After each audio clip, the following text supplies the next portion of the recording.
Assalamualaikum warahmatullahi wabarakatuh. Salam sejahtera untuk kita semua. Salam sejahtera untuk seluruh saudara-saudaraku sebangsa dan setanah air dimanapun Anda berada. Para hadirin, para pemirsa yang berbahagia, kembali lagi bersama dengan saya Abdul Aziz Jazuli di channel ini. Pada kesempatan kali ini saya akan mengulas tentang satu tema, yaitu statement atau komentar yang dilontarkan oleh Martin van Briesen, ya, yaitu penulis dari buku Kitab Kuning, Pesantren dan Tarekat. Nah, ini ya, dimana beliau ini adalah salah satu peneliti dari Eropa yang memang beliau itu meneliti secara mendalam, tidak hanya meneliti dari sisi sejarah saja, tetapi juga bahkan praktek mengenai tarekat, ya. Bahkan secara prakteknya tarekat itu pun beliau pelajari juga, dan bahkan beliau mengetahui tentang apa yang berkaitan dengan tarekat. Namun ada satu hal menarik yang akan diulas di sini, bahwasanya sudah kita dengar mengenai Habib Utsman bin Yahya ketika beliau menyusun satu buku, satu kitab yang berjudul Manhajul Istiqomah Fid Din Bisalamah, di mana dalam buku tersebut ya ditegaskan bahwa pergerakan para pengamal tarekat yang baik itu yang ada di Cilegon ataupun yang ada di Bekasi ataupun Cianjur itu sangat masif, bahkan bisa dibilang mengkhawatirkan. Oleh karenanya Belanda itu merasa bahwa pergerakan-pergerakan yang dilakukan oleh para pengamal tarekat tersebut adalah suatu hal yang sangat berbahaya dan mereka takuti. Sehingga di sini Habib Utsman bin Yahya memiliki alasan bahwa para pengamal tarekat itu tidak cukup untuk syarat-syaratnya, meskipun syarat yang dimaksud, syarat yang dikehendaki oleh Habib Utsman bin Yahya itu tidak dijelaskan secara detail dalam tulisannya itu, tapi setidaknya kita bisa memahami bahwasannya apa yang dilakukan oleh Habib Utsman bin Yahya itu adalah semata-mata untuk kepentingan Belanda itu sendiri. Karena memang Belanda dalam satu sisi mereka itu takut kepada gerakan-gerakan tarekat yang dilakukan oleh masyarakat Nusantara ini, yang kemudian untuk melegitimasi hal itu maka Habib Utsman bin Yahya menyampaikan alasannya bahwa beliau itu beralasan bahwa para pengamal tarekat itu tidak memenuhi syarat-syaratnya, ya. Ya itulah namanya juga PNS Belanda, dan kita tidak terlalu aneh dengan melihat hal itu. Nah, kemudian untuk catatan yang kedua, bahwa tokoh-tokoh pembesar dari kalangan Balawi saat itu di masa Belanda, ya ternyata mereka pun sama, tidak ada bedanya dengan apa yang dilakukan oleh Habib Utsman bin Yahya semasa pemerintah kolonial Belanda. Dan agar tidak berlama-lama, mari kita simak saja secara langsung mengenai statement yang disampaikan oleh Profesor Martin van Briesen, ya, dalam seminarnya di UGM, Universitas Gadjah Mada di Yogyakarta itu, ya. Dan itu bisa Anda simak secara detail, secara lengkap di channel Departemen Sejarah UGM, ya, dengan judul Peranan Tarekat dalam Proses Islamisasi Nusantara. Dan tentu pergerakan atau dakwah pertama kali yang dilakukan oleh para pendai di Nusantara ini memang memiliki latar belakang tarekat, sehingga nanti pada akhir pembahasan akan diulas oleh Profesor Martin van Briesen mengenai bagaimana tarekat Alawiyah itu disebarkan di Indonesia dan tujuannya apa. Nah, mari saja kita langsung simak statement dari Martin van Briesen dalam seminarnya, ya. Karena seminarnya itu cukup panjang, 2 jam lebih, ya. Maka yang saya pilih itu adalah bagian mengenai komentar beliau tentang Habib Usman bin Yahya. Silahkan. Assalamualaikum warahmatullahi wabarakatuh. Nama saya Pak.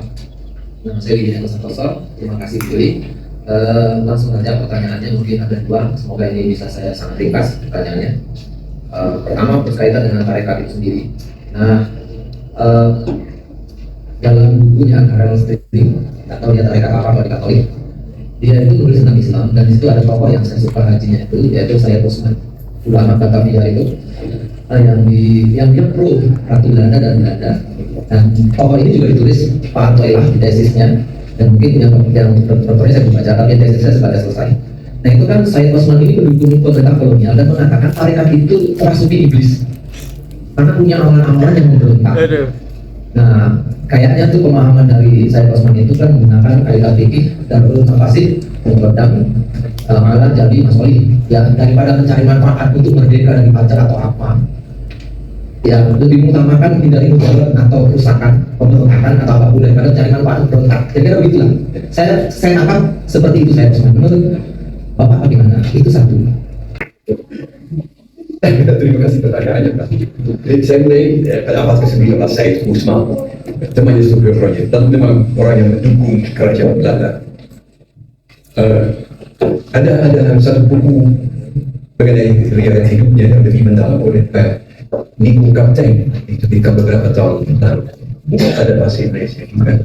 Dan tokoh ini cukup penting. Jadi dia seorang Habib utama di Indonesia, disebut Mufti Betawi, dan punya pengaruh sangat besar di kalangan masyarakat Jakarta. Saya Usman anti tarekat, tetapi alasannya bahwa dia menerima prinsip tarekat dan dalam teorinya, tetapi dia adalah guru-guru tarekat yang memberi ijazah kepada begitu banyak murid yang sangat cepat, yang tidak dididik yang benar itu guru yang palsu. Dia bukan anti tarekat, tetapi anti guru yang berpengaruh di zaman waktu itu. Apakah dia benar bahwa mereka, maksud saya tidak yakin, tetapi dalam hal ini saya kira alasan dia bahwa mereka tidak punya pengetahuan agama cukup mendalam, sekaligus memberi legitimasi kepada pendapat Sayyid Osman yang mendukung pemerintah Hindia Belanda. Dan kita lihat memang dari Habib-Habib besar di Jakarta semua itu punya bintang dari Ratu Wilhelmina dan sebagainya. Jadi rata-rata pada zaman jajahan itu para habaib yang berpengaruh di Betawi, di Jakarta, mendukung Belanda.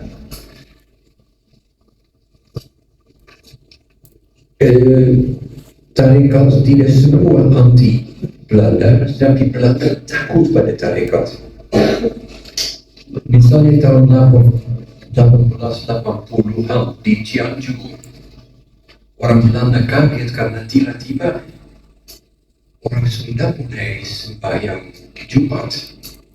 Mereka tidak biasa melihat orang desa sembahyang di luar, mereka sembahyang di rumah mungkin, tetapi pada Jumat tiba-tiba masjid penuh. Dan malah di depan masjid sudah ada jemaat yang sembahyang. Jadi Belanda mulai takut, ada apa itu persiapan untuk pemberontakan. Mereka tidak mengerti, mereka takut. Jadi ketakutan kepada tarekat itu ada. Dan pada saat yang sama saya terus bilang ya tarekat itu ajarannya tidak benar, amalannya tidak benar. Jadi pendapat pro pemerintah dan pendapat anti tarekat yang cepat mungkin yang mudah sekali dikaitkan. Kalau ya Kristi saya senang Anda betul baca benar yang saya tulis bahwa pendapat Kristi sangat radikal dan ingin dilihat sebagai orang yang konsisten, tetapi ketika yang membiayai mereka Arab Saudi bilang sekarang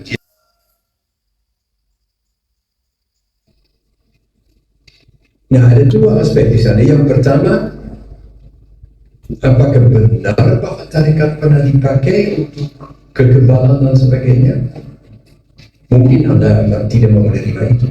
Tapi ini fakta yang kita bisa itu pertanyaan yang bisa dijawab secara empirikal. Dan yang kedua, apakah itu bertentangan ide-ide tasawuf yang seharusnya untuk membersihkan hati? Kenapa itu bisa dipakai atau mau dipakai untuk mendapat kekuatan fisik yang sebetulnya tidak sesuai dengan tujuan aslinya? Ini pertanyaannya kan. Saya kira fenomena yang kita lihat bukan masa lalu saja, tetapi sampai sekarang ini bahwa amalan tarikat itu dipakai untuk kekebalan. Saya sendiri belajar kekebalan, saya belajar debus. Dengan amalan tarikat Qadiriyah, tarikat Samaniyah, ada banyak di daerah Banten, di banyak naskah yang menyebut ratib-ratib dan wirid-wirid yang dipakai untuk kekebalan. Dan ratib yang sama bisa juga dipakai untuk membersihkan hati. Jadi yang penting di sini niat. Orang yang memakai amalan itu dengan niat membersihkan hati, hanya membersihkan hati, tetapi dia pakai dengan niat karena kebutuhan perang. Dan siapa yang berani bilang yang itu salah kalau orang memperkuat diri dengan kebutuhan jihad? Kalau niatnya memperkuat diri tujuan perang itu bisa. Dan ternyata memang efektif. Kadang-kadang efektif. Ada lima yang menarik. Ada pengalaman zaman revolusi. Ada seorang yang ingin tahu apakah kekebalan itu benar atau tidak. Itu ada enggak? Dia belajar kekebalan, kemudian dia coba menusuk tangannya dengan jarum. Dan ternyata tidak bisa, tidak tubis. Tetapi kemudian dia lihat satu peristiwa di zaman revolusi di mana orang yang dibuat kebal oleh seorang guru di daerah Sukabumi. Tapi ternyata mereka tidak kebal penduduk Belanda, mereka mati semua.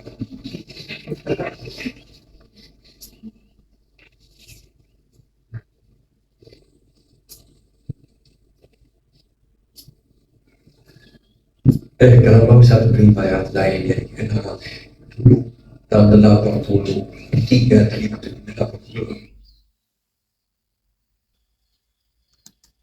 saya tadi tertarik dengan pergeseran geografi otoritas Islam yang dari keraton kemudian ke pedesaan, dan itu sudah ditulis oleh Nancy Florida kalau nggak salah.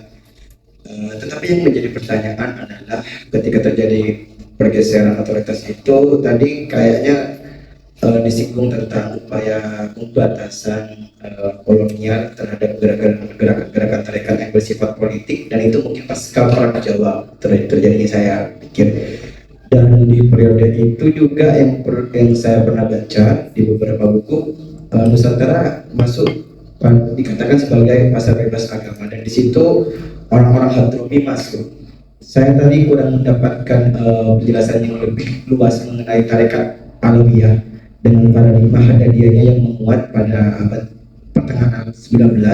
Apakah itu menjadi faktor lain yang meminggirkan tarekat-tarekat yang lebih tua sebelumnya yang sudah ada pada abad 18 sehingga mereka terpinggirkan dari keraton? Karena saya juga melakukan penelitian Prof di Keraton Sumeneb, hubungan dengan mursyid-mursyid tarekat Alawiyah itu dengan Raja Sumeneb itu sangat kuat.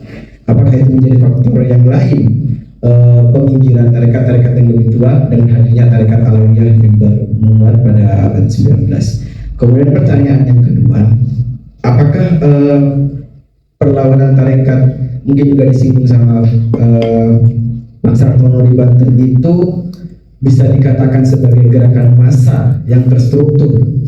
Karena pada saat abad 19 tadi dikatakan sama Prof, tarekat sudah terstruktur dan ada sistematis lah seperti itu. Apakah perlawanan mereka terstruktur atau masih bersifat sporadis, Prof? Terima kasih.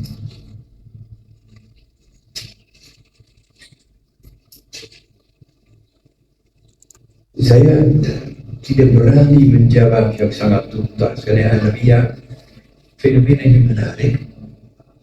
Tapi kita lihat juga bahwa belakangan ini dengan usaha para habaib untuk mendapat kembali posisi yang menonjol yang dulu mereka miliki, ini sejarah para habaib di Indonesia ditulis kembali oleh kalangan mereka, di mana mereka memberi diri peranan yang lebih penting dalam semua kejadian yang terjadi di Indonesia.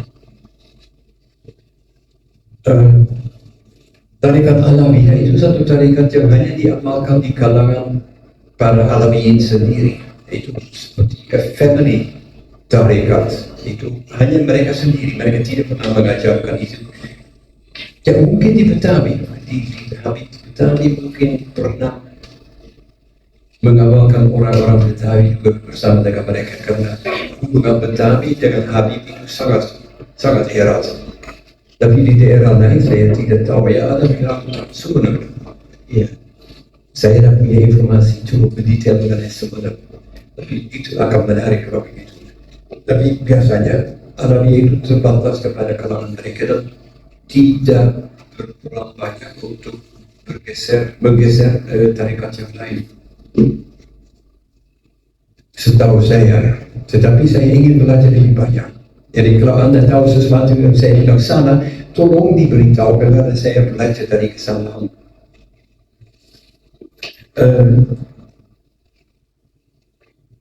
Tentang pemberontakan Banten dan tarekat Qadiriyah Naksabandia.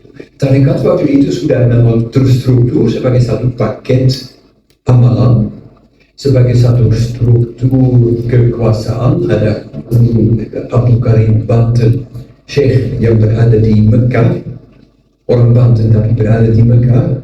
Dia punya bakil-bakil yang diutus ke Banten, ke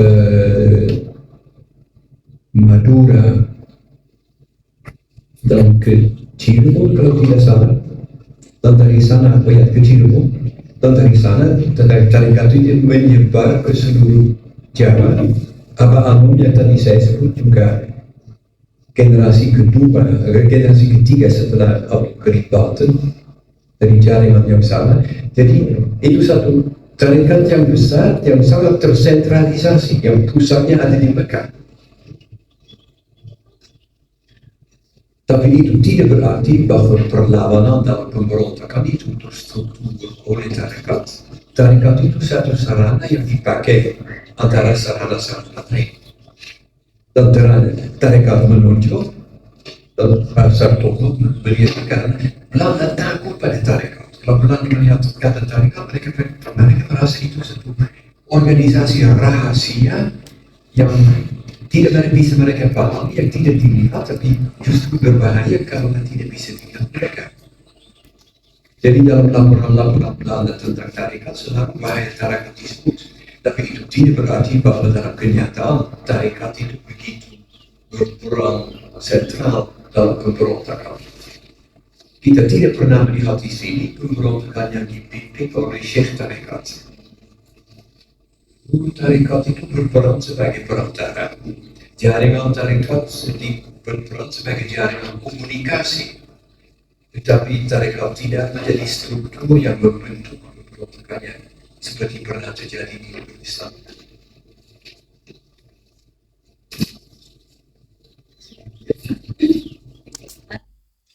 Ya itu ya sahabat-sahabat, ulasan mengenai Habib Utsman bin Yahya, kemudian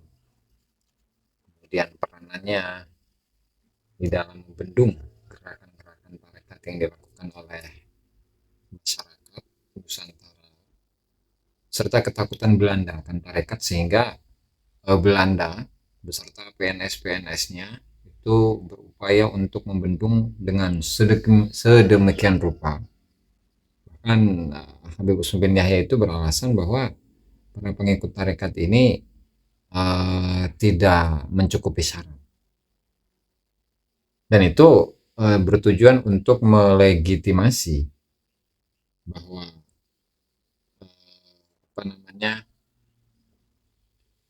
upaya Habib Utsman bin Yahya untuk membendung pergerakan para rakyat Nusantara Sehingga dengan alasan tersebut ya beliau kemudian menuliskan karyanya Manhajul Istiqomah Fid Dini Bisalamah.